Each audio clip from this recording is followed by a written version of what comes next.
ਜਨਸੰਘ ਜੋ ਬਣਦਾ ਤਾਂ ਉਦੋਂ ਤੀ ਇਹਨਾਂ ਦੇ ਤਿੰਨ ਮੁੱਦੇ ਉਹ ਅਹਿਮ ਰਹੇ ਸੀ। 370 ਅਬੋਲਿਸ਼ ਕਰਨਾ ਕਸ਼ਮੀਰ ਦੇ ਵਿੱਚ, ਦੂਜਾ ਸੀਗਾ ਰਾਮ ਮੰਦਿਰ ਤੇ ਤੀਜਾ ਸੀਗਾ UCC ਜਿਹੜਾ ਹੁਣ ਕਰਨ ਜਾ ਰਹੇ ਨੇ। ਤੋਂ ਪਹਿਲਾ ਸਵਾਲ ਤਾਂ ਇਹ ਹੈ ਨਾ ਜੀ, UCC ਤੁਸੀਂ ਲਿਆਉਣ ਜਾ ਰਹੇ ਹੋ ਤਾਂ ਤੁਸੀਂ ਕਿਹੜਾ ਧਰਮ ਲਾਗੂ ਕਰੋਗੇ? ਤੁਸੀਂ ਸਿੱਖ ਧਰਮ ਲਾਗੂ ਕਰੋਗੇ, ਹਿੰਦੂ ਧਰਮ ਲਾਗੂ ਕਰੋਗੇ, ਮੁਸਲਿਮ ਧਰਮ ਲਾਗੂ ਕਰੋਗੇ? ਪੈਰਾਮੀਟਰ ਦੇਖੋ ਕੀ ਹੋਣਗੇ ਇਹ ਚੀਜ਼ਾਂ। ਫਿਰ ਵਿਆਹ ਦਾ ਜਿਹੜੀ ਰਿਚੁਅਲਸ ਨੇ ਉਹ ਕਿਵੇਂ ਹੋਣਗੇ? ਕੀ ਫਿਰ ਸਾਰਿਆਂ ਨੂੰ ਅਗਨੀ ਦੇ ਦੁਆਲੇ ਹੋਣਾ ਪਊ, ਜਾਂ ਫਿਰ ਸਾਰਿਆਂ ਨੂੰ ਜੇ ਆਪਾਂ ਕਹੀਏ ਕਿ ਲਾਵਾਂ ਲੈਣੀਆਂ ਪੈਣਗੀਆਂ, ਠੀਕ ਹੈ, ਕੀ ਹੋਊਗਾ? ਤਾਂ ਫਿਰ ਆਨੰਦ ਮੈਰਿਜ ਐਕਟ ਕਿਵੇਂ ਲਾਗੂ ਕਰ ਦੋਗੇ ਤੁਸੀਂ? ਸਿੱਧੇ ਤੌਰ ਤੇ ਕਹੀਏ ਕਿ ਇਸ ਕਾਨੂੰਨ ਨੇ ਇਸ ਮੁਲਕ ਨੂੰ ਉਲਝਾ ਕੇ ਰੱਖ ਦਿੱਤਾ ਹੈ। ਪਤਾ ਕਿਸੇ ਨੂੰ ਕੁਝ ਨਹੀਂ ਹੈ ਕਿ ਅਸਲ 'ਚ ਹੋਣਾ ਕੀ ਹੈ। ਸਾਊਥ ਜਿਹੜੇ ਹਿੰਦੂ ਨੇ ਉੱਥੇ ਆਪਣੇ ਰਿਸ਼ਤੇਦਾਰਾਂ 'ਚ ਵੀ ਵਿਆਹ ਹੋ ਜਾਂਦੇ ਨੇ, ਪਰ ਕੀ ਫਿਰ ਜਦੋਂ ਉਹ ਲਾਗੂ ਹੋ ਗਿਆ ਫਿਰ ਹਿੰਦੂ ਜਿਹੜੇ ਦੂਸਰੇ ਹਿੰਦੂ ਨੇ ਉਹ ਕਿਵੇਂ ਸੈਟਲ ਕਰਨਗੇ ਆਪਣੇ ਆਪ? ਘੱਟ ਗਿਣਤੀਆਂ ਨੂੰ ਇਸ ਦਾ ਕੀ ਨੁਕਸਾਨ ਹੈ, ਪੰਜਾਬੀਆਂ ਨੂੰ ਇਹਦਾ ਕੀ ਨੁਕਸਾਨ ਹੋਏਗਾ? 3 ਵਾਰ ਤਲਾਕ ਕਹਿੰਦੇ ਨੇ ਉਹਨਾਂ ਤਲਾਕ ਹੋ ਜਾਂਦਾ, ਪਰ 2019 ਦੇ ਵਿੱਚ ਇਲੀਗਲ ਕਹਿਤਾ ਸੀ ਭਾਜਪਾ ਨੇ ਕਿ ਟ੍ਰਿਪਲ ਤਲਾਕ ਜੋ ਕਾਨੂੰਨ ਲੈ ਕੇ ਆਏ ਸੀ, ਕਿੰਨਾ ਰੌਲਾ ਪਿਆ ਸੀ ਉਦੋਂ। ਜਿਹੜੇ ਹਿੰਦੂ ਇਹ ਸਮਝ ਰਹੇ ਨੇ ਕਿ UCC ਆ ਜਾਊਗਾ ਤਾਂ ਹਾਂ ਸਾਡਾ ਕਾਨੂੰਨ ਵਧੀਆ ਹੋ ਜਾਊਗਾ, ਇੱਕ ਕਾਨੂੰਨ ਥੱਲੇ ਰਹਿਣਾ ਚਾਹੀਦਾ, ਫਾਇਦਾ ਮਤਲਬ ਉਹਨਾਂ ਨੂੰ ਵੀ ਕੋਈ ਨਹੀਂ ਹੈਗਾ। ਜਿਹੜੇ ਨਾਗਾਲੈਂਡ ਮਿਜ਼ੋਰਮ ਦੇ ਈਸਾਈ ਨੇ ਉਹ ਤਾਂ ਆਪਦੇ ਜਿਹੜੇ ਉਹਨਾਂ ਦੇ ਏਰੀਅਲ ਜਿਹੜੇ ਉਹਨਾਂ ਦੇ ਪ੍ਰਥਾਵਾਂ ਨੇ ਉਹਨਾਂ ਨੂੰ ਫੋਲੋ ਕਰਦੇ ਆ। ਦੂਜੇ ਪਾਸੇ ਕੈਥੋਲਿਕ ਜਿਹੜੇ ਈਸਾਈ ਨੇ ਉਹਨਾਂ ਦੀਆਂ ਆਪਦੀਆਂ ਪ੍ਰਥਾਵਾਂ ਨੇ। ਆਦੀਵਾਸੀਆਂ ਨੂੰ ਅਲੱਗ ਚਿੰਤਾ ਲੱਗੀ ਪਈ ਹੈ, ਉਹ ਕਹਿ ਰਹੇ ਨੇ ਕਿ ਸਾਡਾ ਤਾਂ ਸਾਰਾ ਕੁਝ ਹੀ ਖਤਮ ਹੋ ਜਾਊਗਾ, ਸਾਡੀ ਜਿਹੜੀ ਆਪਦੀ ਆਇਡੈਂਟੀਟੀ ਹੈ ਸ਼ਡਿਊਲ ਟਰਾਈਬ ਦੀ, ਠੀਕ ਹੈ, ਉਹ ਕਹਿੰਦੇ ਨੇ ਕਿ ਸਾਡੀ ਕਿੱਥੇ ਜਾਊਗੀ ਫਿਰ? ਭਾਜਪਾ ਇੱਕ ਹੋਰ ਨਵਾਂ ਕਾਨੂੰਨ ਲੈ ਕੇ ਆ ਰਹੀ ਹੈ ਜਿਸ ਦਾ ਨਾਮ ਹੈ UCC ਯੂਨੀਫਾਰਮ ਸਿਵਲ ਕੋਡ, ਜਿਸ ਦਾ ਮਤਲਬ ਹੋਵੇਗਾ ਭਾਰਤ ਮੁਲਕ 'ਚ ਇੱਕੋ ਕਾਨੂੰਨ ਲਾਗੂ ਹੋਵੇਗਾ। ਹੁਣ ਤੁਸੀਂ ਕਹੋਗੇ ਕਿ ਪਹਿਲਾਂ ਵੀ ਤਾਂ ਇੱਕੋ ਕਾਨੂੰਨ ਲਾਗੂ ਹੁੰਦਾ ਸੀ, ਪਰ ਨਹੀਂ। ਅੱਜ ਤੁਹਾਨੂੰ ਸਰਲ ਭਾਸ਼ਾ 'ਚ ਸਮਝਾਵਾਂਗੇ ਕਿ ਯੂਨੀਫਾਰਮ ਸਿਵਲ ਕੋਡ ਅਸਲ ਦੇ ਵਿੱਚ ਹੈ ਕੀ ਹੈ, ਇਸ ਦੇ ਨਾਲ ਮਾਈਨੋਰਿਟੀ ਨੂੰ ਕੀ ਨੁਕਸਾਨ ਜਾਂ ਫਾਇਦਾ ਹੋ ਸਕਦਾ ਹੈ, ਧਾਰਮਿਕ ਭਾਵਨਾਵਾਂ ਕਿਵੇਂ ਭੜਕ ਸਕਦੀਆਂ ਨੇ, ਔਰ ਇਸ ਕਾਨੂੰਨ ਨੂੰ ਹੁਣ ਕਿਉਂ ਲਿਆਂਦਾ ਜਾ ਰਿਹਾ ਹੈ। ਹਾਲਾਂਕਿ 2019 ਦੇ ਵਿੱਚ ਆਪਣੇ ਚੋਣ ਮੈਨੀਫੈਸਟੋ ਦੇ ਵਿੱਚ ਵੀ ਭਾਜਪਾ ਨੇ ਇਸ ਦਾ ਜ਼ਿਕਰ ਕੀਤਾ ਸੀ। ਤਾਂ ਆਓ ਸਾਡੇ ਨਾਲ ਗੱਲਬਾਤ ਕਰਦੇ ਹਾਂ। ਮੇਰੇ ਨਾਲ ਮਨਦੀਪ ਜੋਤ ਨੇ। ਮਨਦੀਪ ਜੋਤ, ਸਭ ਤੋਂ ਪਹਿਲਾਂ ਤੁਹਾਡਾ ਸਵਾਗਤ ਹੈ। ਕਿਵੇਂ ਦੇਖਦੇ ਹੋ UCC ਨੂੰ, ਜਿਹੜਾ ਇਹ ਹੁਣ ਕਾਨੂੰਨ ਲੈ ਕੇ ਆਇਆ ਜਾ ਰਿਹਾ ਹੈ? ਇਸ ਦੇ ਨਾਲ ਬਹੁਤ ਚਰਚਾਵਾਂ ਹੋਣ ਲੱਗ ਪਈਆਂ ਨੇ ਕਿ ਧਾਰਮਿਕ ਭਾਵਨਾਵਾਂ ਠੇਸ ਪਹੁੰਚ ਸਕਦਾ ਹੈ, ਇੱਕੋ ਕਾਨੂੰਨ ਭਾਰਤ ਮੁਲਕ 'ਚ ਚੱਲ ਹੀ ਨਹੀਂ ਸਕਦਾ। ਤਾਂ ਤੁਹਾਨੂੰ ਕੀ ਲੱਗਦਾ? ਪਹਿਲਾਂ ਸਭ ਤੋਂ ਪਹਿਲਾਂ ਅਸਲ 'ਚ ਯੂਨੀਫਾਰਮ ਸਿਵਲ ਕੋਡ ਹੈ ਕੀ ਹੈ, ਇਸ ਦੇ ਬਾਰੇ ਝਾਤ ਜ਼ਰੂਰ ਮਾਰੋ। ਬਿਲਕੁਲ ਪ੍ਰਿੰਸ, ਜੇ ਗੱਲ ਕਰੀਏ UCC ਦੀ ਤਾਂ UCC ਕੀ ਹੈ? Uniform civil code. ਤਾਂ ਇਹਦਾ ਮਤਲਬ ਕੀ ਹੈ ਕਿ ਦੇਖੋ, ਤੁਸੀਂ ਚਾਹੇ ਕੋਈ ਵੀ ਰਿਲੀਜਨ ਤੋਂ ਬਿਲੋਂਗ ਕਰਦੇ ਹੋ, ਸਿੱਖ ਹੋ, ਈਸਾਈ ਹੋ, ਹਿੰਦੂ ਹੋ, ਮੁਸਲਮਾਨ ਹੋ, ਕੋਈ ਵੀ ਹੋ, ਪਰ ਤੁਹਾਨੂੰ ਇੱਕ ਨੇਸ਼ਨ ਦਾ ਜਿਹੜਾ ਕਾਨੂੰਨ ਹੋਊਗਾ ਉਸ ਦੇ ਹੇਠ ਹੀ ਤੁਹਾਡੀਆਂ ਸਾਰੀਆਂ ਧਾਰਮਿਕ ਪਰੰਪਰਾਵਾਂ ਜਿਹੜੀਆਂ ਨੇ ਉਹ ਚੱਲਣਗੀਆਂ। ਪਰ ਦੂਜੇ ਪਾਸੇ ਜੇ ਆਪਾਂ ਗੱਲ ਕਰੀਏ UCC ਦੀ, UCC ਦਾ ਸਾਨੂੰ ਜਾਣਨ ਦੇ ਲਈ ਸਭ ਤੋਂ ਪਹਿਲਾਂ ਸਾਨੂੰ ਭਾਜਪਾ ਦੀ ਜਿਹੜੀ ਬੈਕਗਰਾਉਂਡ ਆ ਉਸ ਦੇ ਵਿੱਚ ਜਾਣਾ ਪਊਗਾ। ਜਦੋਂ ਭਾਰਤੀ ਜਨਸੰਘ ਬਣਦਾ, ਜਨਸੰਘ ਜੋ ਬਣਦਾ ਤਾਂ ਉਦੋਂ ਤੀ ਇਹਨਾਂ ਦੇ 3 ਮੁੱਦੇ ਜਿਹੜੇ ਨੇ ਉਹ ਅਹਿਮ ਰਹੇ ਸੀ। ਉਹ 3 ਮੁੱਦੇ ਕਿਹੜੇ ਸੀ? ਪਹਿਲਾ 370 ਅਬੋਲਿਸ਼ ਕਰਨਾ ਕਸ਼ਮੀਰ ਦੇ ਵਿੱਚ, ਦੂਜਾ ਸੀਗਾ ਰਾਮ ਮੰਦਿਰ ਤੇ ਤੀਜਾ ਸੀਗਾ UCC ਜਿਹੜਾ ਹੁਣ ਕਰਨ ਜਾ ਰਹੇ ਨੇ। ਦੇਖੋ, ਰਾਮ ਮੰਦਿਰ ਅਗਲੇ ਸਾਲ ਕਿਹਾ ਜਾ ਰਿਹਾ ਕਿ ਅਗਲੇ ਸਾਲ ਜਿਹੜਾ ਰਾਮ ਮੰਦਿਰ ਦਾ ਉਸਦਾ ਇਨੋਗ੍ਰੇਸ਼ਨ ਹੋ ਜਾਣੀ ਹੈ, ਠੀਕ ਹੈ। ਤੇ ਉਸ ਤੋਂ ਬਾਅਦ 370 ਗੱਲ ਕਰੀਏ ਤਾਂ 370 ਜਿਹੜਾ ਉਹ ਪਹਿਲਾਂ ਹਟਾ ਦਿੱਤੀ ਗਈ ਸੀ ਧਾਰਾ ਕਸ਼ਮੀਰ ਚੋਂ। ਤਾਂ ਹੁਣ ਤੀਜਾ ਜਿਹੜਾ ਰਹਿ ਗਿਆ ਸੀ ਉਹ ਰਹਿ ਗਿਆ ਸੀ UCC। ਤਾਂ ਪਹਿਲੀ ਜੇ ਗੱਲ ਕੀਤੀ, ਸਿਆਸੀ ਜਿਹੜੇ ਮਾਹਿਰ ਨੇ ਉਹ ਪਹਿਲੇ ਦਿਨ ਤੋਂ ਹੀ ਇਹ ਸੋਚ ਰਹੇ ਸੀ ਕਿ UCC ਜਿਹੜਾ ਹੈ ਉਹ ਕਦੋਂ ਏਜੰਡਾ ਜਿਹੜਾ ਭਾਜਪਾ ਦਾ ਇਹ ਕਦੋਂ ਲਿਆਂਦਾ ਜਾਊਗਾ, ਕਦੋਂ ਇਹਦੀ ਨਵੀਂ ਪਿਰਤ ਛੇੜੀ ਜਾਊਗੀ।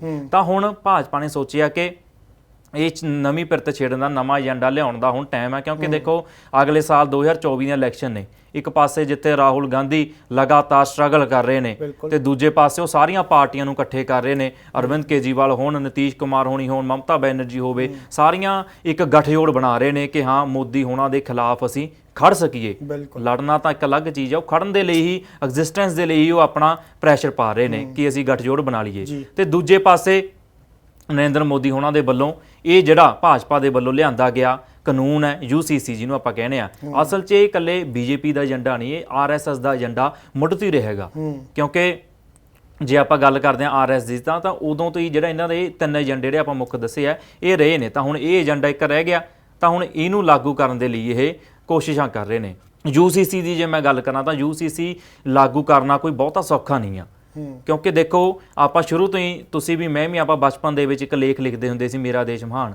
ਅਸੀਂ ਉਹਦੇ ਵਿੱਚ ਸਾਡੀ ਪਹਿਲੀ ਲਾਈਨ ਹੁੰਦੀ ਸੀ ਕਿ ਭਾਰਤ ਵਿਭਿੰਨਤਾਵਾਂ ਦਾ ਦੇਸ਼ ਹੈ, ਪਰ ਫਿਰ ਵੀ ਇੰਨੀਆਂ ਵਿਭਿੰਨਤਾਵਾਂ ਹੋਣ ਦੇ ਬਾਵਜੂਦ ਵੀ ਜਿਹੜਾ ਸਾਡਾ ਭਾਰਤ ਇੱਕ ਹੈ। ਮਤਲਬ ਡਿਵਰਸਿਟੀਜ਼ ਨੇ, ਤੇ ਲੋਟਸ ਆਫ ਡਿਵਰਸਿਟੀਜ਼ ਨੇ। ਚਾਹੇ ਆਪਾਂ ਦੇਖੀਏ ਸਭ ਤੋਂ ਵੱਧ ਕਲਾਈਮੇਟ ਚੇਂਜ ਇੰਡੀਆ ਦੇ ਵਿੱਚ ਹੈ, ਜੇ ਆਪਾਂ ਜਿਓਗ੍ਰਾਫਿਕਲੀ ਦੇਖੀਏ। ਦੂਜੇ ਪਾਸੇ ਜੇ ਸਾਡੇ ਦੇਸ਼ ਦੀ ਗੱਲ ਕਰੀ ਤਾਂ ਇਹਦੇ ਵਿੱਚ ਵੱਖ-ਵੱਖ ਧਰਮ ਦੇ ਲੋਕ ਰਹਿੰਦੇ ਨੇ। ਇਹ ਇੱਕ ਗੁਲਦਸਤਾ ਹੈ ਜਿੱਥੇ ਫੁੱਲ ਨੇ ਅਲੱਗ-ਅਲੱਗ ਧਰਮ ਦੇ, ਠੀਕ ਹੈ। ਉਹਦੇ ਵਿੱਚ ਮੁਸਲਿਮ ਵੀ ਨੇ, ਉਹਦੇ ਵਿੱਚ ਹਿੰਦੂ ਵੀ ਨੇ, ਬੋਧੀ ਵੀ ਨੇ, ਈਸਾਈ ਵੀ ਨੇ, ਸਿੱਖ ਵੀ ਨੇ, ਠੀਕ ਹੈ। ਇਹ ਸਭ ਕੁਝ ਹੁੰਦਿਆਂ ਹੋਇਆਂ ਜਿਹੜਾ UCC ਬਣਾਉਣਾ, ਹਾਲਾਂਕਿ ਕਈ, ਜੇ ਮੈਂ ਕੱਲ ਸੁਣ ਰਿਹਾ ਸੀਗਾ, ਕਈ ਸੁਪਰੀਮ ਕੋਰਟ ਦੇ ਜਿਹੜੇ ਜੱਜ ਨੇ, ਬਹੁਤ ਸੀਨੀਅਰ ਜੱਜ ਨੇ, ਜਾਂ ਉਹਨਾਂ ਦੇ ਵਕੀਲ ਨੇ ਬਹੁਤ ਸੀਨੀਅਰ, ਠੀਕ ਹੈ, ਉਹਨਾਂ ਦੇ ਵੱਲੋਂ ਵੀ ਜਿਹੜਾ ਕਿਹਾ ਜਾ ਰਿਹਾ ਸੀਗਾ ਕਿ ਜਿਹੜਾ ਇਹ UCC ਹੈ, ਇਹ ਹੋ ਸਕਦਾ ਹੈ ਕਿ ਆਉਣ ਵਾਲੇ ਦਿਨਾਂ ਦੇ ਵਿੱਚ ਸਾਰੇ ਮੁੱਦੇ ਲੁਕੋ ਲੇ, ਕਿਉਂਕਿ ਭਾਜਪਾ ਨੂੰ ਹੁਣ ਇਹ ਹੈ ਨਾ, ਦੇਖੋ ਲਾਸਟ ਈਅਰ ਹੈਗਾ ਉਹਨੇ ਸਰਕਾਰ ਦਾ, ਠੀਕ ਹੈ। ਉਹ ਕੋਈ ਵੀ ਮੁੱਦਾ ਜਿਹਾ ਨਹੀਂ ਚਾਹੁੰਦੀ ਹੋਏਗੀ ਕਿ ਸਾਡੇ ਤੇ ਕੋਈ ਹਾਵੀ ਹੋ ਜੇ, ਠੀਕ ਹੈ। ਤਾਂ ਉਹ ਸਾਰੇ ਮੁੱਦੇ ਪਿੱਛੇ ਹੋ ਜਾਣਗੇ ਤੇ UCC ਜਿਹੜਾ ਉਹ ਮੂਹਰੇ ਆ ਜਾਊਗਾ, ਤੇ ਉਸ ਤੋਂ ਬਾਅਦ 2024 ਦੀਆਂ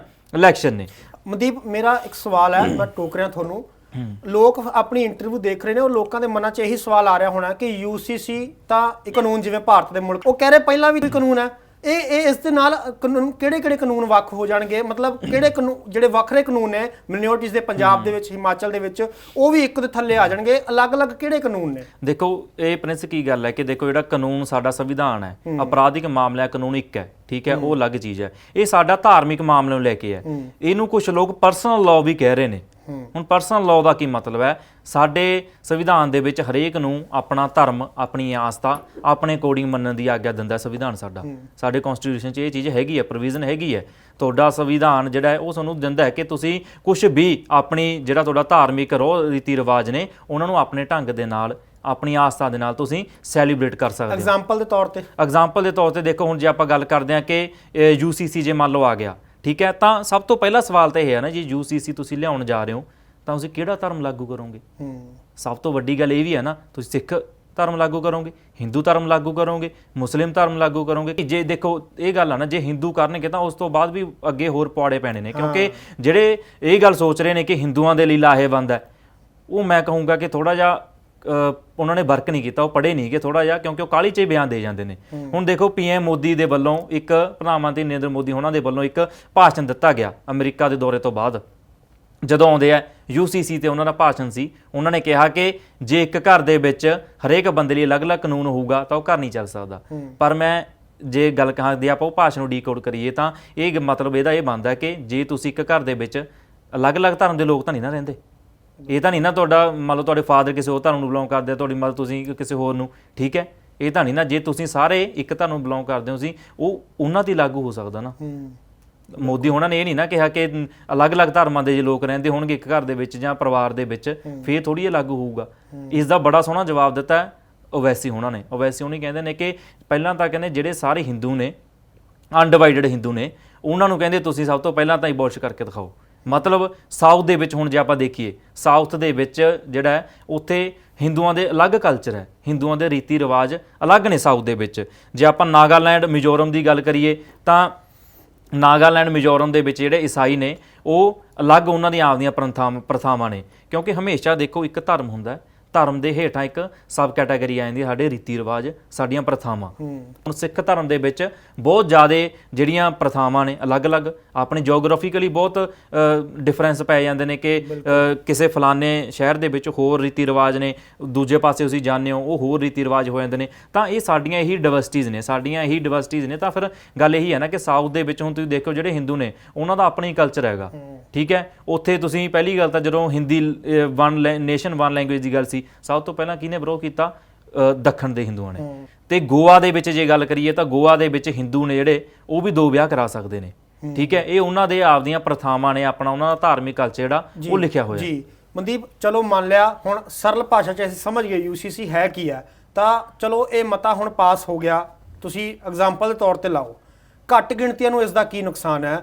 ਅਸੀਂ ਪੰਜਾਬ ਤੇ ਲੈ ਕੇ ਆਉਨੇ ਆ ਗੱਲ, ਪੰਜਾਬੀਆਂ ਨੂੰ ਇਹਦਾ ਕੀ ਨੁਕਸਾਨ ਹੋਏਗਾ? ਪੰਜਾਬੀਆਂ ਨੂੰ ਜੇ ਆਪਾਂ ਗੱਲ ਕਰੀਏ, ਦੇਖੋ ਧਰਮ ਦੀ ਨਾਂ ਤੇ ਆਪਾਂ ਗੱਲ ਕਰ ਰਹੇ ਸੀ ਕਿ UCC ਜਿਹੜਾ ਹੈ ਤੁਸੀਂ ਕਿਵੇਂ ਲਾਗੂ ਕਰ ਸਕਦੇ ਹੋ, ਕਿਉਂਕਿ ਜਦੋਂ ਅਲੱਗ-ਅਲੱਗ ਧਰਮ ਦੇ ਲੋਕ ਤੁਹਾਡੇ ਅੰਦਰ ਦੇਸ਼ ਦੇ ਵਿੱਚ ਰਹਿ ਰਹੇ ਨੇ, ਠੀਕ ਹੈ। ਆਪਾਂ ਦੱਖਣ ਦੀ ਗੱਲ ਕਰ ਰਹੇ ਸੀ, ਦੱਖਣ ਦੇ ਵਿੱਚ ਮੈਂ ਪਹਿਲਾਂ ਦੱਸ ਕੇ ਹਟਿਆ ਕਿ ਦੱਖਣ ਦੇ ਵਿੱਚ ਕੀ ਹੈਗਾ, ਸਾਊਥ ਜਿਹੜੇ ਹਿੰਦੂ ਨੇ ਉੱਥੇ ਆਪਣੇ ਰਿਸ਼ਤੇਦਾਰਾਂ 'ਚ ਵੀ ਵਿਆਹ ਹੋ ਜਾਂਦੇ ਨੇ, ਜਿਵੇਂ ਪਾਕਿਸਤਾਨ ਦੇ ਵਿੱਚ ਹੋ ਜਾਂਦੇ ਨੇ ਕਿ ਮਾਸੀ ਮਾਮੇ ਦੀਆਂ ਮੁੰਡੇ ਕੁੜੀਆਂ ਦੇ ਆਪਸ 'ਚ ਵਿਆਹ ਹੋ ਜਾਂਦੇ ਨੇ, ਉਵੇਂ ਇੱਥੇ ਵੀ ਹੋ ਜਾਂਦੇ ਨੇ ਦੱਖਣ ਦੇ ਵਿੱਚ। ਪਰ ਕੀ ਫਿਰ ਜਦੋਂ ਉਹ ਲਾਗੂ ਹੋ ਗਿਆ, ਫਿਰ ਹਿੰਦੂ ਜਿਹੜੇ ਦੂਸਰੇ ਹਿੰਦੂ ਨੇ ਉਹ ਕਿਵੇਂ ਸੈਟਲ ਕਰਨਗੇ ਆਪਣੇ ਆਪ ਨੂੰ, ਠੀਕ ਹੈ। ਸਿੱਖਾਂ ਦੀ ਜੇ ਗੱਲ ਕਰੀਏ, ਇੱਕ ਪਾਸੇ ਤਾਂ SGPC ਕਹਿੰਦੀ ਹੈ ਕਿ ਆਨੰਦ ਮੈਰਿਜ ਐਕਟ ਅਸੀਂ ਲਾਗੂ ਕਰਨਾ ਹੈ, ਹਾਲਾਂਕਿ SGPC ਦੇ ਪ੍ਰਧਾਨ ਧਾਮੀ ਉਹਨਾਂ ਨੇ ਵਿਰੋਧ ਕੀਤਾ UCC ਦਾ, ਕਿਉਂਕਿ ਉਹਨੇ ਕਿਹਾ ਕਿ ਸਿੱਖ ਧਰਮ ਆਪਦੀ ਅਲੱਗ ਪਛਾਣ ਆ, ਵੈਸੇ ਹਰੇਕ ਧਰਮ ਦੀ ਆਪਣੀ ਅਲੱਗ ਆਇਡੈਂਟੀਟੀ ਹੈਗੀ, ਤਾਂ ਫਿਰ ਆਨੰਦ ਮੈਰਿਜ ਐਕਟ ਕਿਵੇਂ ਲਾਗੂ ਕਰ ਦੋਗੇ ਤੁਸੀਂ। ਦੂਜੇ ਪਾਸੇ ਆਪਾਂ ਜੇ ਗੱਲ ਕਰੀਏ ਈਸਾਈਆਂ ਦੀ ਲਾ ਲਓ, ਈਸਾਈਆਂ ਦੇ ਵਿੱਚ ਕੀ ਹੈ, ਜਿਹੜੇ ਨਾਗਾਲੈਂਡ ਮਿਜ਼ੋਰਮ ਦੇ ਈਸਾਈ ਨੇ ਉਹ ਤਾਂ ਆਪਦੇ ਜਿਹੜੇ ਉਹਨਾਂ ਦੇ ਏਰੀਅਲ ਜਿਹੜੇ ਉਹਨਾਂ ਦੇ ਪ੍ਰਥਾਵਾਂ ਨੇ ਉਹਨਾਂ ਨੂੰ ਫੋਲੋ ਕਰਦੇ ਆ, ਠੀਕ ਹੈ। ਔਰ ਜਿਹੜਾ ਰਿਲੀਜਨ ਆ ਉਹਨਾਂ ਦਾ ਉਹਨੂੰ ਹਜੇ ਘੱਟ ਕਰਦੇ ਨੇ ਫੋਲੋ, ਪਰ ਆਪਦੀਆਂ ਜਿਹੜੀਆਂ ਲੋਕਲ ਉਹਨਾਂ ਦੀਆਂ ਪ੍ਰਥਾਵਾਂ ਨੇ ਉਹਨੂੰ ਵੱਧ ਕਰਦੇ ਨੇ। ਦੂਜੇ ਪਾਸੇ ਕੈਥੋਲਿਕ ਜਿਹੜੇ ਈਸਾਈ ਨੇ, ਜਿਹੜੇ ਕੈਥੋਲਿਕ ਈਸਾਈ ਨੇ ਉਹਨਾਂ ਦੀਆਂ ਆਪਦੀਆਂ ਪ੍ਰਥਾਵਾਂ ਨੇ, ਠੀਕ ਹੈ ਨਾ। ਇਹੀ ਗੱਲ ਹੈ ਕਿ ਇੱਕ ਧਰਮ ਦੇ ਅੰਦਰ ਵੀ ਬਹੁਤ ਵਖਰੇਵੇਂ ਨੇ, ਉਹਨਾਂ ਦੇ ਅੰਦਰ ਵੀ ਅੱਗੇ ਦੀ ਅੱਗੇ ਸਬ ਕੈਟਾਗਰੀਜ਼ ਹੈਗੀਆਂ। ਇੰਨਾ ਕੁਝ ਹੁੰਦੇ ਹੋਏ ਬਾਵਜੂਦ ਤਾਂ ਫਿਰ ਇੱਕ ਧਰਮ ਦਾ ਜਿਹੜਾ ਕਾਨੂੰਨ ਹੈ ਉਹ ਲਾਗੂ ਕਿਵੇਂ ਹੋਗਾ, ਫਿਰ ਵਿਆਹ ਕਿਵੇਂ ਹੋਣਗੇ, ਫਿਰ ਤਲਾਕ ਕਿਵੇਂ ਹੋਣਗੇ। ਹੁਣ ਦੇਖੋ ਮੁਸਲਮਾਨਾਂ ਦੀ ਜੇ ਗੱਲ ਕਰੀਏ ਤਾਂ 3 ਵਾਰ ਤਲਾਕ ਕਹਿੰਦੇ ਨੇ, ਉਹਨਾਂ ਤਲਾਕ ਹੋ ਜਾਂਦਾ, ਪਰ 2019 ਦੇ ਵਿੱਚ ਇਲੀਗਲ ਕਹਿਤਾ ਸੀ ਭਾਜਪਾ ਨੇ ਕਿ ਟ੍ਰਿਪਲ ਤਲਾਕ ਜੋ ਕਾਨੂੰਨ ਲੈ ਕੇ ਆਏ ਸੀ, ਕਿੰਨਾ ਰੌਲਾ ਪਿਆ ਸੀ ਉਦੋਂ 2019 ਦੇ ਵਿੱਚ ਵੀ ਸ਼ਰਮ ਕਹਿਤਾ ਸੀ ਕਿ ਇਹ ਇਲੀਗਲ ਹੈ, ਅਪਰਾਧਿਕ ਕਹਿਤਾ ਸੀ ਉਹਨੂੰ। ਮਤਲਬ ਸਿੱਧੇ ਤੌਰ ਤੇ ਮਨਦੀਪ ਇਹ ਕਹਿ ਲਈਏ ਕਿ ਜੇਕਰ ਜਿਹੜੇ ਹਿੰਦੂ ਇਹ ਸਮਝ ਰਹੇ ਨੇ ਕਿ UCC ਆ ਜਾਊਗਾ ਤਾਂ ਹਾਂ ਸਾਡਾ ਕਾਨੂੰਨ ਵਧੀਆ ਹੋ ਜਾਊਗਾ, ਇੱਕ ਕਾਨੂੰਨ ਥੱਲੇ ਰਹਿਣਾ ਚਾਹੀਦਾ, ਫਾਇਦਾ ਮਤਲਬ ਉਹਨਾਂ ਨੂੰ ਵੀ ਕੋਈ ਨਹੀਂ ਹੈਗਾ ਇਸ ਤੋਂ। ਨਹੀਂ ਬਿਲਕੁਲ ਵੀ ਨਹੀਂ। ਗੱਲ ਉਹੀ ਹੈ ਨਾ ਕਿ ਜਦੋਂ ਤੁਹਾਡਾ ਰਿਲੀਜਨ ਅਲੱਗ ਚੀਜ਼ ਹੈ, ਲੋਕਲ ਤੁਹਾਡੀਆਂ ਜਿਹੜੀਆਂ ਆਪਦੇ ਰਿਚੁਅਲਸ ਨੇ ਉਹ ਅਲੱਗ ਚੀਜ਼ ਨੇ, ਤਾਂ ਹੁਣ ਲੋਕਲ ਰਿਚੁਅਲਸ ਅਸੀਂ ਬਹੁਤ ਫੋਲੋ ਕਰਦੇ ਆਂਗੇ। ਹਰੇਕ ਤੁਸੀਂ ਵੀ ਜਿੱਥੇ ਰਹਿੰਦੇ ਹੋ ਤੁਹਾਡੇ ਆਪਦੇ ਏਰੀਏ ਦੇ, ਤੁਹਾਡੇ ਆਪਦੇ ਜਿਵੇਂ ਕਹਾਂਗੇ ਤੁਹਾਡੇ ਪਰਿਵਾਰ ਦੇ, ਤੁਹਾਡੇ ਬਜ਼ੁਰਗਾਂ ਦੇ ਇੱਕ ਅਲੱਗ ਪਿਰਤ ਹੈਗੀ, ਠੀਕ ਹੈ। ਤੁਸੀਂ ਉੱਥੇ ਜਾਂਦੇ ਵੀ ਹੋਵੋਗੇ, ਤੁਸੀਂ ਉਵੇਂ ਆਪਦੇ ਰੀਤੀ ਰਿਵਾਜ ਵਿਆਹ ਸ਼ਾਦੀਆਂ ਕਰਦੇ ਹੋਵੋਗੇ। ਤਾਂ ਹੁਣ ਉਹੀ ਗੱਲ ਹੈ ਕਿ ਜੇ ਦੂਜੀ ਗੱਲ ਆਪਾਂ ਕਰਦੇ, ਇੱਕ ਮਸਲਾ ਇਹ ਨਾਲ ਉੱਠਦਾ ਹੈਗਾ ਕਿ ਗੋਦ ਲੈਣ ਦਾ, ਬੱਚੇ ਨੂੰ ਗੋਦ ਲੈਣਾ ਇਸਲਾਮ ਧਰਮ ਦੇ ਵਿੱਚ ਪ੍ਰੋਵੀਜ਼ਨ ਨਹੀਂ ਹੈਗੀ, ਕੋਈ ਗੋਦ ਨਹੀਂ ਲੈ ਸਕਦਾ। ਫਿਰ ਜੇ ਕਾਨੂੰਨ ਆ ਗਿਆ ਫਿਰ ਲੈ ਪਾਣਗੇ, ਫਿਰ ਮਤਲਬ ਇਹ ਹੋ ਜਾਊਗਾ ਕਿ ਲੈ ਸਕਦੇ ਗੋਦ। ਇਹੀ ਕਨਫਲਿਕਟ ਹੈ ਕਿ ਜਿਹੜੀਆਂ ਤੁਹਾਡੀਆਂ ਆਪਦੇ ਧਾਰਮਿਕ ਜਿਹੜੀਆਂ ਤੁਹਾਡੀਆਂ ਆਸਥਾਵਾਂ ਨੇ ਉਹ ਪ੍ਰਭਾਵਿਤ ਬੁਰੀ ਤਰ੍ਹਾਂ ਦੇ ਨਾਲ ਹੋਣਗੀਆਂ। ਯਾਨੀ ਕਿ ਜੋ ਉਸ ਕਾਨੂੰਨ 'ਚ ਲਿਖਿਆ ਹੋਊਗਾ ਉਹੀ ਕਰ ਸਕਦੇ ਆ, ਚਾਹੇ ਉਸ ਕਾਨੂੰਨ 'ਚ ਇਹ ਲਿਖਿਆ ਹੋ ਕਿ 3 ਵਿਆਹ ਕਰਾ ਲਓ। ਹਾਂ ਬਿਲਕੁਲ ਉਹੀ ਗੱਲ ਹੈ। ਤੇ ਦੂਜੇ ਪਾਸੇ ਵੀ ਸਭ ਤੋਂ ਵੱਡਾ ਫਿਕਰ ਕਿਹਨਾਂ ਨੂੰ ਲੱਗਿਆ ਹੋਇਆ ਹੈ, ਸ਼ਡਿਊਲ ਟਰਾਈਬ ਨੂੰ, ਜਿਹੜੇ ਆਦੀਵਾਸੀ ਨੇ। ਕਿਉਂਕਿ ਦੇਖੋ ਆਦੀਵਾਸੀ ਨੇ ਜਿਹੜੇ ਸ਼ਡਿਊਲ ਟਰਾਈਬਸ ਨੇ ਜਿਹੜੇ ਇੰਡੀਆ ਦੇ ਵਿੱਚ, ਉਹ ਆਪਣਾ ਬਿਲਕੁਲ ਉਹਨਾਂ ਦਾ ਅਲੱਗ ਕਲਚਰ ਆ, ਉਹ ਦੁਨੀਆ ਤੋਂ ਹਟ ਕੇ ਨੇ, ਉਹ ਬਿਲਕੁਲ ਉਹਨਾਂ ਨੂੰ ਮਤਲਬ ਦੁਨੀਆ ਤੋਂ ਬਹੁਤ ਅਲੱਗ ਨੇ ਉਹ, ਠੀਕ ਹੈ। ਉਹਨਾਂ ਦੇ ਰੀਤੀ ਰਿਵਾਜ ਜਿਹੜੇ ਨੇ ਉਹ ਵੀ ਬਹੁਤ ਅਲੱਗ ਨੇ, ਉਹਨਾਂ ਦਾ ਲਾਈਫ ਸਟਾਈਲ, ਲਿਵਿੰਗ ਸਟਾਈਲ ਜਿਹੜਾ ਰਹਿਣ ਦਾ ਤੌਰ ਤਰੀਕਾ ਹੈ ਉਹ ਵੀ ਬਿਲਕੁਲ ਅਲੱਗ ਹੈ। ਤਾਂ ਆਦੀਵਾਸੀਆਂ ਨੂੰ ਅਲੱਗ ਚਿੰਤਾ ਲੱਗੀ ਪਈ ਹੈ, ਉਹ ਕਹਿ ਰਹੇ ਨੇ ਕਿ ਸਾਡਾ ਤਾਂ ਸਾਰਾ ਕੁਝ ਹੀ ਖਤਮ ਹੋ ਜਾਊਗਾ, ਸਾਡੀ ਜਿਹੜੀ ਆਦੀ ਆਇਡੈਂਟੀ ਹੈ ਸ਼ਡਿਊਲ ਟਰਾਈਬ ਦੀ, ਠੀਕ ਹੈ, ਉਹ ਕਹਿੰਦੇ ਨੇ ਕਿ ਸਾਡੀ ਕਿੱਥੇ ਜਾਊਗੀ ਫਿਰ ਉਹਨਾਂ ਨਾਲ, ਤਾਂ ਕਿਉਂਕਿ ਉਹਨਾਂ ਦਾ ਬਿਲਕੁਲ ਅਲੱਗ ਆ ਨਾ। ਗੱਲ ਇੱਕ ਧਰਮ ਦੀ ਨਹੀਂ ਹੈਗੀ, ਗੱਲ ਇਹ ਹੈ ਕਿ ਸਾਰੇ ਧਰਮਾਂ ਦੇ ਲਈ ਅਲੱਗ-ਅਲੱਗ ਜਿਹੜੇ ਚੀਜ਼ ਨੇ ਉਹ ਬਣੀਆਂ ਹੋਈਆਂ। ਹੁਣ ਪੈਰਾਮੀਟਰ ਦੇਖੋ ਕੀ ਹੋਣਗੇ ਇਹ ਚੀਜ਼ਾਂ ਦੇ, ਹਨਾ। ਹੁਣ ਜਿਵੇਂ ਆਪਾਂ ਪਹਿਲਾਂ ਗੱਲ ਕਰਕੇ ਹਟੇ ਆ, ਫਿਰ ਵਿਆਹ ਦਾ ਜਿਹੜੀ ਰਿਚੁਅਲਸ ਨੇ ਉਹ ਕਿਵੇਂ ਹੋਣਗੇ, ਕੀ ਫਿਰ ਸਾਰਿਆਂ ਨੂੰ ਅਗਨੀ ਦੇ ਦੁਆਲੇ ਹੋਣਾ ਪਊ, ਜਾਂ ਫਿਰ ਸਾਰਿਆਂ ਨੂੰ ਜੇ ਆਪਾਂ ਕਹੀਏ ਕਿ ਲਾਵਾਂ ਲੈਣੀਆਂ ਪੈਣਗੀਆਂ, ਠੀਕ ਹੈ, ਕੀ ਹੋਊਗਾ, ਠੀਕ ਹੈ। ਇਹ ਕੀ ਗੱਲ ਹੈ, ਇਹ ਤਾਂ ਦੇਖੋ ਆਪਸ ਦੇ ਵਿੱਚ ਲੜਾਈ ਝਗੜਾ, ਕਿਉਂਕਿ ਜਿਹੜੇ ਸਿਆਸੀ ਮਾਹਰ ਨੇ ਜਿਹੜੇ ਗੱਲਾਂ ਬਾਤਾਂ ਕਰਦੇ ਉਹ ਕਹਿੰਦੇ ਨੇ ਕਿ ਬਹੁਤ ਖਤਰਨਾਕ ਸਿੱਧ ਹੋ ਸਕਦਾ ਜੇ ਇਹ ਕਾਨੂੰਨ ਆ ਗਿਆ। ਕਿਉਂਕਿ ਜੀ ਸਿੱਧੇ ਤੌਰ ਤੇ ਕਹੀਏ ਕਿ ਇਸ ਕਾਨੂੰਨ ਨੇ ਇਸ ਮੁਲਕ ਨੂੰ ਉਲਝਾ ਕੇ ਰੱਖ ਦਿੱਤਾ, ਪਤਾ ਕਿਸੇ ਨੂੰ ਕੁਝ ਨਹੀਂ ਹੈ ਕਿ ਅਸਲ 'ਚ ਹੋਣਾ ਕੀ ਹੈ। ਹੁਣ ਸਿਆਸਤ ਵੱਲ ਗੱਲ ਕਰ ਲਈਏ, ਇਸ ਕਾਨੂੰਨ ਨੂੰ ਲਿਆਉਣ ਵਾਲੀ ਭਾਜਪਾ ਸਿਆਸਤ ਕਰ ਰਹੀ ਹੈ, ਔਰ ਇਸ ਜਿਹੜੇ ਕਾਨੂੰਨ ਨੂੰ ਹੁਣੇ ਕਿਉਂ ਲਿਆਂਦਾ ਗਿਆ, ਚੋਣਾਂ ਦਾ ਕਿਤੇ ਨਾ ਕਿਤੇ ਇਸ ਨੂੰ ਲਿਆ ਕੇ ਮੁੱਦੇ ਦੱਬਣਾ ਚਾਹੁੰਦੀ ਹੈ ਭਾਜਪਾ, ਇਸ ਨੂੰ ਕਿਵੇਂ ਦੇਖਦੇ ਹੋ? ਹਾਂ ਬਿਲਕੁਲ, ਦੇਖੋ 2024 ਦੀ ਇਲੈਕਸ਼ਨ ਸਿਰ ਤੇ ਖੜੀ ਆ, 2023 ਅੱਧਾ ਲੰਘ ਚੁੱਕਿਆ ਹੈ, ਲਗਭਗ 12 ਮਹੀਨੇ ਰਹਿ ਗਏ ਨੇ ਇਲੈਕਸ਼ਨ ਨੂੰ। ਪਰ ਦੂਜੇ ਪਾਸੇ ਦੇਖਿਆ ਜਾਵੇ ਤਾਂ ਹੁਣ ਭਾਜਪਾ ਦੇ ਖਿਲਾਫ ਜਿਵੇਂ ਆਪਾਂ ਪਹਿਲਾਂ ਗੱਲ ਕਰਕੇ ਹਟਿਆ ਕਿ ਅਲਾਇੰਸ ਖੜਾ ਹੋ ਰਿਹਾ ਬਹੁਤ ਵੱਡਾ, ਹਨਾ, ਤੇ ਉਹ ਵੀ ਠੀਕ ਹੈ, ਜ਼ੋਰ ਲਾ ਰਹੇ ਨੇ ਆਪਣੀ ਐਗਜ਼ਿਸਟੈਂਸ ਦੇ ਲਈ, ਪਰ ਇਸ ਦੇ ਵਿੱਚ ਹੋਰ ਵੀ ਕਈ ਪ੍ਰੋਵੀਜ਼ਨਾਂ ਹੋ ਸਕਦੀਆਂ ਨੇ ਆਉਣ ਵਾਲੇ ਦਿਨਾਂ। ਚਰਚਾਵਾਂ ਤੇ ਇਹ ਵੀ ਨੇ ਕਿ ਸਾਰੇ MP ਜਿਹੜੀਆਂ ਸੀਟਸ ਨੇ ਹਰੇਕ ਸਟੇਟਸ ਦੀਆਂ, ਠੀਕ ਹੈ, ਉਹ ਵਧਣਗੀਆਂ। ਪੰਜਾਬ ਦੀ ਗੱਲ ਕਰੀ ਤਾਂ ਪੰਜਾਬ ਦੇ ਵਿੱਚ ਕਿਹਾ ਜਾ ਰਿਹਾ ਕਿ 17 ਤੋਂ 20 ਹੋ ਸਕਦੀਆਂ ਨੇ, ਉਹ ਫਿਰ UP 'ਚ ਵੀ ਵਧਣਗੀਆਂ, ਤੇ UP 'ਚ ਵਧਣਾ, ਬਿਹਾਰ 'ਚ ਵਧਣਾ, ਜਿੱਥੇ ਗੜ੍ਹ ਹੈ ਭਾਜਪਾ ਦਾ, ਉਹ ਫਿਰ ਕੀ ਸੰਕੇਤ ਕਰੂਗਾ, ਠੀਕ ਹੈ ਨਾ ਗੱਲ। ਦੂਜੇ ਪਾਸੇ ਜੋ UCC ਵਾਲੀ ਗੱਲਾਂ ਚੱਲ ਪਈਆਂ ਤਾਂ ਗੱਲ ਇਹੀ ਹੈ ਕਿ 370 ਜਦੋਂ ਹਟਾਈ ਹੈ, ਠੀਕ ਹੈ, ਉਹ ਭਾਜਪਾ ਦਾ ਇਸ਼ੂ ਬਾਅਦ ਚੋਂ ਸੀ ਏਜੰਡਾ, ਉਹ ਏਜੰਡਾ ਜਨਸੰਘ ਦਾ ਪਹਿਲਾਂ ਸੀ ਜਦੋਂ ਆਰਐਸਐਸ ਦੀ ਆਪਾਂ ਗੱਲ ਕਰਦੇ ਹਾਂ, ਠੀਕ ਹੈ। ਤੇ ਜਿਹੜਾ ਰਾਮ ਮੰਦਿਰ ਹੈ ਉਹ ਵੀ ਭਾਜਪਾ ਦਾ ਬਾਅਦ ਦੇ ਵਿੱਚ ਸੀ, ਪਹਿਲਾਂ ਉਹ ਜਨਸੰਘ ਦਾ ਸੀ, ਆਰਐਸਐਸ ਦਾ। ਬਹੁਤ ਸਾਰੇ ਲੋਕ ਇਹ ਗੱਲ ਕਹਿ ਵੀ ਰਹੇ ਨੇ ਕਿ ਇਹ ਨਹੀਂ ਹੋਣਾ ਚਾਹੀਦਾ ਇਦਾਂ, ਕਿਉਂਕਿ ਜਿਵੇਂ ਹੁਣ ਵਨ ਨੇਸ਼ਨ ਵਨ ਲੈਂਗੁਏਜ ਦੀ ਗੱਲ ਚੱਲੀ ਸੀ, ਉਦੋਂ ਪੰਜਾਬ ਦੇ ਵਿੱਚ ਤਾਂ ਬਾਅਦ ਚੋਂ ਮੁਹਿੰਮ ਖੜੀ ਹੋਈ ਹੈ। ਸਭ ਤੋਂ ਪਹਿਲਾਂ ਤਾਂ ਸਾਊਥ ਦੇ ਹਿੰਦੂਆਂ ਨੇ ਸਿੱਧਾ ਕਹਿਤਾ ਸੀ ਕਿ ਅਸੀਂ ਨਹੀਂ ਬੋਲਣੀ, ਕਿਉਂਕਿ ਉਹਨਾਂ ਦੇ ਵਿੱਚ ਕੀ ਹੈ, ਉਹ ਆਪਦੀ ਲੈਂਗੁਏਜ ਵਰਤਦੇ ਨੇ, ਮਲਿਆਲਮ ਹੋਈ, ਉਸ ਤੋਂ ਵੱਧ ਕੀ ਕਰਦੇ ਨੇ, ਇੰਗਲਿਸ਼ ਯੂਜ਼ ਕਰਦੇ ਨੇ। ਇਹ ਤਾਂ ਜੇ ਆਪਾਂ ਕਹੀਏ ਕਿ ਉਹੀ ਗੱਲ ਹੈ ਕਿ ਸੈਕੰਡਰੀ ਲੈਂਗੁਏਜ ਵੀ ਉਹਨਾਂ ਦੀ ਇੰਗਲਿਸ਼ ਹੈਗੀ, ਤਾਂ ਫਿਰ ਉਹੀ ਗੱਲ ਹੈ ਕਿ ਜਦੋਂ UCC ਆ ਗਿਆ ਤਾਂ ਇਹ ਤਮਾਮ ਜਿਹੜੀਆਂ ਚੀਜ਼ਾਂ ਨੇ, ਤੁਹਾਡਾ ਆਪਦਾ ਧਰਮ, ਤੁਹਾਡਾ ਆਪਦਾ ਰਾਈਟ ਜਿਹੜਾ ਹੈਗਾ, ਤੁਸੀਂ ਆਸਥਾ ਤੁਹਾਡੀ ਆਪਦੀ ਹੈ, ਤੁਸੀਂ ਕਿਹਨੂੰ ਮਰਜ਼ੀ ਮੰਨ ਸਕਦੇ ਹੋ, ਤੁਹਾਡਾ ਮੰਨਣ ਦਾ ਢੰਗ ਅਲੱਗ ਹੋ ਸਕਦਾ। ਉਹ ਚੀਜ਼ਾਂ ਜਿਹੜੀਆਂ ਨੇ ਸਾਨੂੰ ਕਨਸਟੀਟਿਊਸ਼ਨ 'ਚ ਦਿੱਤੀਆਂ ਗਈਆਂ ਨੇ। तमाम ਸਟੇਟਾਂ ਦੀ ਮਾਈਨੋਰਿਟੀ ਵੀ ਇਸ ਨੂੰ ਲੈ ਕੇ ਚਰਚਾ ਕਰ ਰਹੀ ਹੈ ਔਰ ਬਾਕੀ ਮੁੱਦੇ ਉਹ ਕਿੱਥੇ ਰਹਿ ਗਏ, ਕਿਉਂਕਿ ਲੋਕ ਸਭਾ ਚੋਣਾਂ ਵੀ ਆ ਚੁੱਕੀਆਂ ਨੇ।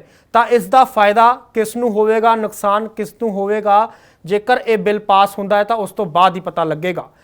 ਤਾਂ ਇਹ ਵੀ ਕਿਹਾ ਜਾ ਰਿਹਾ ਹੈ ਕਿ UCC ਅਗਲੇ ਮਹੀਨੇ ਲੋਕ ਸਭਾ 'ਚ ਪੇਸ਼ ਬਿੱਲ ਹੋ ਸਕਦਾ ਹੈ, ਔਰ ਅਗਰ ਬਿੱਲ ਪੇਸ਼ ਹੁੰਦਾ ਹੈ ਤਾਂ ਉਸ ਤੋਂ ਬਾਅਦ ਪਾਸ ਹੁੰਦਾ ਹੈ ਤਾਂ ਉਸ ਤੋਂ ਬਾਅਦ ਕੀ ਇਸ ਦਾ ਵਿਰੋਧ ਹੋਵੇਗਾ ਜਾਂ ਕਿਹੜੀਆਂ ਮਾਈਨੋਰਿਟੀਜ਼ ਇਸ ਨੂੰ ਲੈ ਕੇ ਕਹਿਣਗੀਆਂ ਕਿ ਹਾਂ ਇਹ ਸਾਡੇ ਲਈ ਲਾਹੇਵੰਦ ਹੈ। ਇਸ ਦੇ ਬਾਰੇ ਚਰਚਾ ਹੋਰ ਵੀ ਕਰਦੇ ਰਵਾਂਗੇ। ਉਦੋਂ ਤੱਕ ਜੁੜੇ ਰਹੋ ਪ੍ਰੋ ਪੰਜਾਬ TV ਦੇ ਨਾਲ।